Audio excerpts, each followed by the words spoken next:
So வணக்கம், என் பேர் டினோஜன். நாங்கள் இன்றைக்கு பார்க்க போகிறது முதலாவது விஷயம் என்னென்னு பார்த்தீங்கன்னா, ஐஎல்டிஎஸில் எல்லோரும் ஒவ்வொரு காரணத்துக்காக ஐஎல்டிஎஸ் படிக்க வந்திருப்போம். சரி, ஒவ்வொருத்தர் வந்திருப்போம், ஒவ்வொரு காரணமாக இருக்கும். ஒவ்வொருத்தருக்கு ஒவ்வொரு தேவையான ஸ்கோர் இருக்கும். ஐஎல்டிஎஸுக்கு தேவையானது அவையோட நோக்கம் என்னன்றதை முதல்ல நாங்கள் அறிஞ்சு கொள்ளணும். அதுக்கு பிறகு உங்களோட ஐஎல்டிஎஸ் தகமையை நீங்கள் எப்படி வளர்க்க போகிறன்றதுக்குரிய முழுமையான வகுப்பு தான் எங்களோட ஐஎம்பி கேம்பஸில் நடத்தப்படுகிறது. ஸோ ஒவ்வொருத்தருக்கும் ஒவ்வொரு ஸ்கில் இருக்கும். உங்களுக்கு பிரத்யேகமாக உங்களுக்குள்ள ஒரு திறமை இருக்குது. முதல்ல அதை என்னென்னு கண்டுபிடிக்கணும்.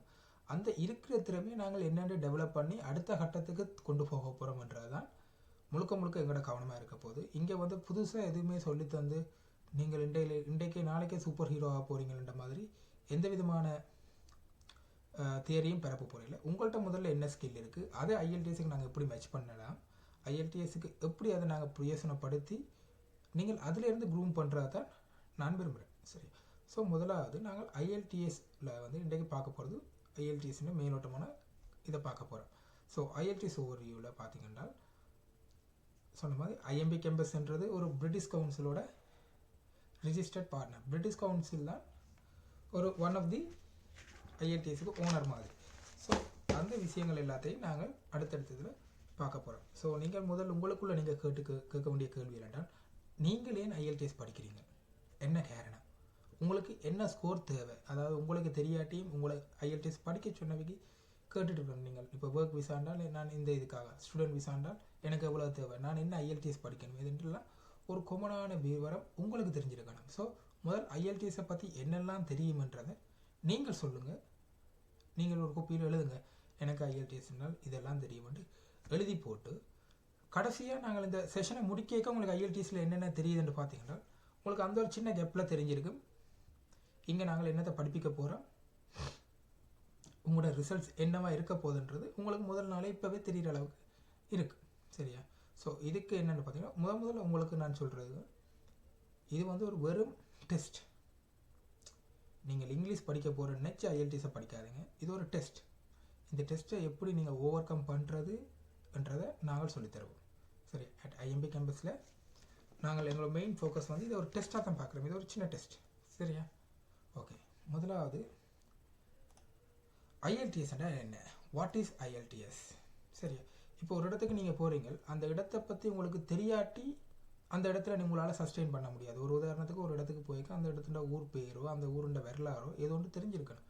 அப்போ தான் நீங்கள் முதல்ல, அதை விட நிறைய பேருக்கு ஐஎல்டிஎஸ் என்றால் அது முழு மீனிங் இருக்குது. IELTS international English language testing system.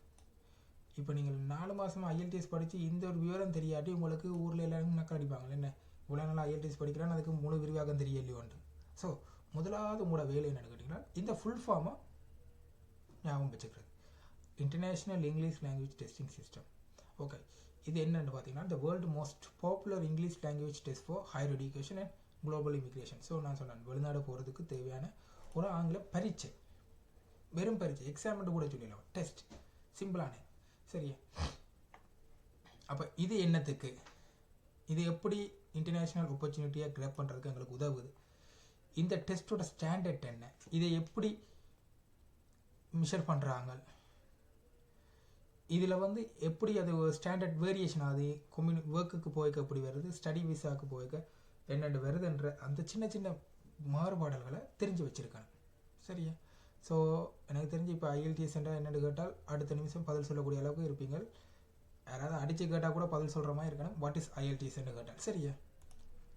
Okay, so ஐஎல்டிஎஸோட சக்ஸஸுக்குரிய இது பார்த்தீங்கன்னா, உலகத்தில் எல்லா இங்கிலீஷ் ஸ்பீக்கிங் கண்ட்ரீஸும் இதை அக்செப்ட் பண்ணிக்கிறாங்க மெயின்லி. சரியா? இது உண்டு. இப்போ டெஸ்ட் ஃபார்மேட் பார்த்தீங்கன்னா இதில் 4 ஸ்கில் இருக்குது. 4 ஸ்கில் என்ன, ஸ்பீக்கிங், லிசனிங், ரீடிங், ரைட்டிங். இந்த 4 ஸ்கில். சரி, இது நீங்கள் போக போக படிக்க போகிறீங்க. இது ஜஸ்ட் ஒரு பார்த்து வச்சுருங்க, உங்களுக்கு அது பெருசாக தேவைப்படாது. ஓகே, எப்படியெல்லாம் இந்த எக்ஸாம் எழுதலாம். இப்போதைக்கு ஸ்ரீலங்காவை பொறுத்த வரைக்கும் வெறும் கம்ப்யூட்டர் பேஸ் மட்டும்தான். உலகத்தில் இந்தியாவில் இப்போ மற்ற நாடுகளுக்கெல்லாம் போனீங்கன்றால் பேப்பர் பேஸ் இன்னும் இருக்குது. ஸ்ரீலங்காவில் ஏன் பேப்பர் பேஸ் இல்லைன்னு சொன்னீங்கன்றால் 2024 வரைக்கும் இருந்தது, 2025 தான் இல்லாமல் போனது. ஏன் இல்லாமல் போனன்றதுக்கு காரணம் எங்கள் முன்னோர்கள் செயல் தான். பேப்பர் பேஸ் என்றோடனே யாழ்ப்பாணத்துலேருந்து கொழும்புலேருந்து யாழ்ப்பாணம் வர்றதுக்குள்ளே வேனுக்குலேருந்து ஆன்சர் எடுத்து நிறைய பேர் எழுதி பேப்பர் பேஸில் எழுதி பேப்பர் பேஸில் இந்த இது சொல்கிற மாதிரி எங்கட பிள்ளை தானே 5 போட்டு விட 6 போட்டு விட்டு எல்லோரும் 7 8 எல்லாம் எடுத்து விசா இன்டர்வியூக்கு போய்க்க அங்கே ஹலோ சொல்லுது, ஹலோக்கு அடுத்து என்னென்னு தெரியாது. ஸோ அந்த மாதிரி ஒரு சுச்சுவேஷனில் ஒரு ஸ்டூடெண்ட் ஒரு ஆள் பேப்பர் பேஸில் கொப்பி அடித்து போய்க்க அவன் இன்னும் இருக்குவான். அப்போ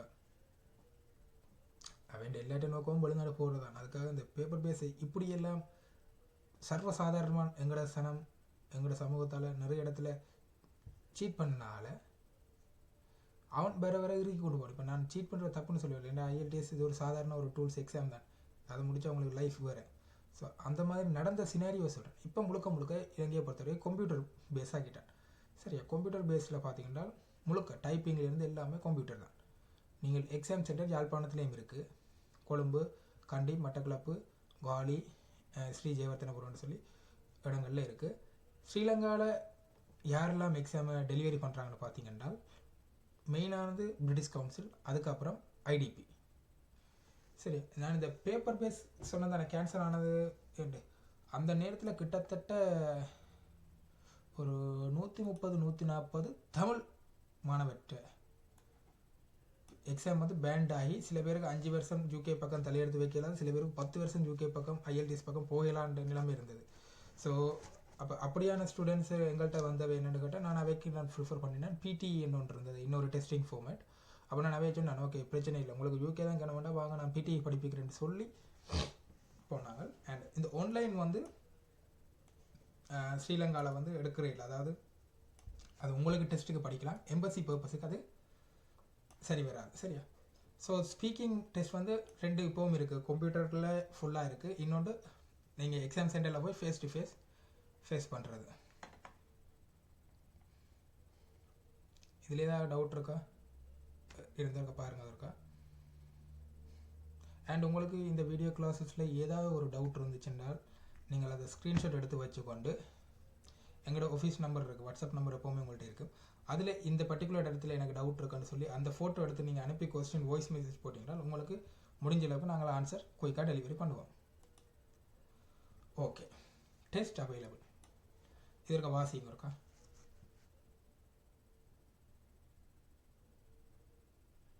ஓகே பாருங்கள், 1 2 3 4 போட்டு திருப்பி 1 போட்டிருக்கு. ஸோ இதுதான் நீங்கள் வித்தியாசம். முதலாவது IELTS academic, IELTS general training. Okay, IELTS for UKVI academic, IELTS for UKVI general training. So இந்த யூகேவிஐ என்றது வந்துச்சுன்னா தனி, மற்றபடி இது தனி. இது என்ன மெயின் ரீசன் பார்த்தீங்கன்னா யூகேவிஐ என்றது வெறும் யூகேக்கு போகிறதுக்குரிய எக்ஸாம். இதை எழுதினவை மிச்ச நாடுகளுக்கு போகலாது, இதை எழுதுறவை யூகேக்கு போகலாது. சரியா, அகாடமிக் ஸ்டூடெண்ட் விசாவும் ஒரு ஹையர் ப்ரொஃபஷனல் ஒர்க் பெர்மிட்டுக்கு போகிறாக்களும், ஜென்ரல் ட்ரைனிங்கிறது நார்மலான ஒர்க் விசாவுக்கு போகிறாக்கள். சேம் தான், இங்கேயும் வரும் அதே தான். ஓகே, இப்போ இந்த யூகேவிஐக்கும் நார்மல் அகாடமிக்கும் என்ன வித்தியாசம் என்று பார்த்தீங்கன்னா ஒரு பெரிய வித்தியாசமும் இல்லை. படிக்கிற ஃபார்மேட்லேருந்து, படிக்கிற சிலபஸ்லேருந்து, எழுதுகிற விதம்லேருந்து எல்லாம் டெஸ்டிங் மார்க்கிங் எல்லாமே உண்டாத்தான் இருக்கும். ஆனால் அதை மேற்பார்வை செய்கிற ஒரு ஆள் வித்தியாசமாக இருக்கும். இப்போ இந்த அகாடமிக்கு பார்த்தீங்கன்னா பிரிட்டிஷ் கவுன்சில் எக்ஸாம் செஞ்சிங்கன்னா ஐடிபிலேருந்து யார் ரெண்டாலும் கரெக்ஷன் பண்ணுவாங்க, அது பிரச்சனை கிடையாது. ஆனால் யூகேவிஐக்கு பார்த்தீங்கன்னா கரெக்ஷன் செய்கிற இடத்துல யூகேட ஹோம் ஆஃபீஸ் அத்தாரிட்டி இருக்குது, யூகே விசா எம்பசின்ற தலைமைப்பிடம் இருக்குது. ஸோ அதொன்று தான் வித்தியாசம். அதை விட இன்னும் ஓப்பனாக சொல்லணும் என்ன வித்தியாசம்னு பார்த்தீங்கன்னா ஒரு 10,000 12,000 காசு நார்மல் அகாடமிக்கை விட இது கூடவே இருக்குது. சரியா, ஸோ அது ஒரு சின்ன விஷயம். ஐஎல்டிஎஸ் ஃபார் லைஃப் ஸ்கில், இது வேறு யாரும் இல்லை, A1 B1 வரும், A2 B2 எல்லாம் வரும். இது இந்த கல்யாணம் செஞ்சு போகிறாக்கள். அண்ட் இதை விட ஒரு ஒர்க் பெர்மிட், லேசான ஒர்க் பெர்மிட்டுக்கு போகக்கூடிய ஆக்களுக்கு லைஃப் ஸ்கில் தேவைப்படும்.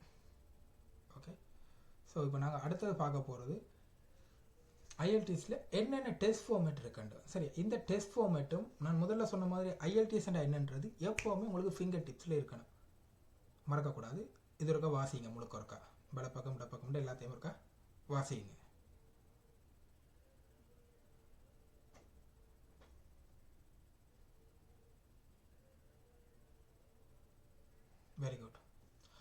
மேலே பார்த்தீங்கன்னா லிசனிங் இருக்குது. இந்த லிசனிங்ன்றது அகாடமிக்குக்கும் சரி ஜென்ரலுக்கும் சரி பொதுவான உண்டு. அடியில் பார்த்தீங்கன்னா ஸ்பீக்கிங் அகாடமிக்குக்கும் ஜென்ரலுக்கும் பொதுவான உண்டு. அப்போ ஜென்ரலுக்கும் அகாடமிக்கும் என்ன மாறுதுன்னு பார்த்தா ரீடிங் அண்ட் ரைட்டிங் மாறுது. அவ்வளோதான், ரீடிங்கும் ரைட்டிங்கும் மாறுது. அது எப்படி மாறுதுன்றதை நாங்கள் படிக்க பார்ப்போம் வித்தியாசத்தை. ஓகே, ஸோ முதலாவது பார்த்தீங்கன்னா லிசனிங் இந்த total time 30 minutes, 4 section, 40 question. ஐட்டம்ஸ்ன்றது கொஸ்டின்ஸ், வெறும் 40 கொஸ்டின் தான். 40 கொஸ்டினுக்கு ஆன்சர் எழுத போகிறோம். அகாடமிக் ரீடிங் 60 நிமிஷம், 1 மணித்தியாலம், 3 செக்ஷன், 40 கொஸ்டின். ஜென்ரலுக்கு சேம், 1 மணித்தியாலம், 3 செக்ஷன், 40 கொஸ்டின். என்ன பிரச்சனை என்றால் இங்கே இருக்க செக்ஷன் வந்து கொஞ்சம் எஜுகேஷன் ரிலேட்டடான சம்மந்தமாக இருக்கும். இது வந்து ஜென்ரலான காமன் டாப்பிக்காக இருக்கும். இது ஒரு என்விரான்மெண்ட், பொல்யூஷன், டிராஃபிக் அந்த மாதிரி வரும். இது வந்து ஒரு சயின்ஸ் ரிசர்ச் சம்மந்தப்பட்டது வரலாம். சரியா? ரைட்டிங் 1 மணித்தியாலம் 2 டாஸ்க். ரைட்டிங் 1 மணித்தியாலம் 2 டாஸ்க். இதில் 2 டாஸ்கில் 2வது டாஸ்க் இது ரெண்டுக்குமே பொதுவான ஒரு எஸ்ஏ ரைட்டிங் தான் பெறும். 250 சொல்லுக்கு குறையாமல் ஒரு எஸ்ஏ எழுதுங்கன்னு சொல்லித்தான் சொல்லுவான். ஆனால் முதலாவது டாஸ்கில் அகாடமிக்கு வந்து ஒரு கம்பேரிட்டிவ் எஸ்ஏன்னு சொல்லுவாங்களே, அதை இந்த பார் சார்ட் பை சார்ட்டை நீங்கள் போக படிப்பீங்க. அது வரும். ஜென்ரலில் வர முதலாவது ரைட்டிங் பார்த்தீங்கன்னா ஒரு லெட்டர் ரைட்டிங் வரும். ஓகே, ஸோ லெட்டர் ரைட்டிங் வரும். அந்த லெட்டர் ரைட்டிங் எப்படி எழுதுறன்றதை நாங்கள் மெயினாக படிக்க பார்ப்போம். ஸ்பீக்கிங் எங்கடையாக்கள் நிறைய பேர் திணறது இங்கே தான். எப்படி என்றாலும் இதை எழுதிடுவாங்க. இங்கே வந்துட்டு தெரியுமே, நிறைய பேர் கதைக்க தெரியும். இப்போ உங்களுக்கே தெரியாது, உங்களுக்கு நிறைய இங்கிலீஷ் தெரியும். இன்னும் நாங்கள் நினச்சி கொண்டிருப்போம், நான் இங்கிலீஷ் கதைப்போம். சரி, இங்கே முதலாவது ஒரு விஷயம் சொல்கிறேன். இந்த கிராமர் என்ற ஒரு விஷயம் இருக்குது, அதை தூக்கி குப்பையில் போட்டுட்டு என்றால் அதை பார்த்து கொண்டு அதை பிடிச்சி கொண்டு இருந்தீங்க என்றால் நீங்கள் படிக்கலாது. சரியா? இப்போ திருப்பி சொன்ன மாதிரி தான் இது முழுக்க எதெல்லாம் நடக்குது? கம்ப்யூட்டர். இங்கே கரெக்ஷன் யார் செய்கிற? கம்ப்யூட்டர். ஏஐ தான் கரெக்ஷன் செய்யுது. சரியா? ஸோ அதுக்கேற்ற மாதிரி நாங்கள் டெக்னிக்கலாக படிக்கணும். ஸோ ஸ்பீக்கிங்கில் பார்த்தீங்கன்னா டைம் வந்து 10 to 14 நிமிஷம், 3 பாட்டாக இருக்குது. சரியா? ஸோ நாங்கள் அதை போக ஸ்பீக்கிங் என்னன்றதை பார்ப்போம் அடுத்தடுத்த கிளாஸில். ஓகே, இது வந்து எப்படி இந்த ஸ்கோரை கவுண்ட் பண்ணுறாங்கன்றால் இப்படி தான் ஸ்கோர் புள்ளி வரும். 4, 4.5, 5, 5.5, 6, 6.5 போய்கொண்டிருக்கும்.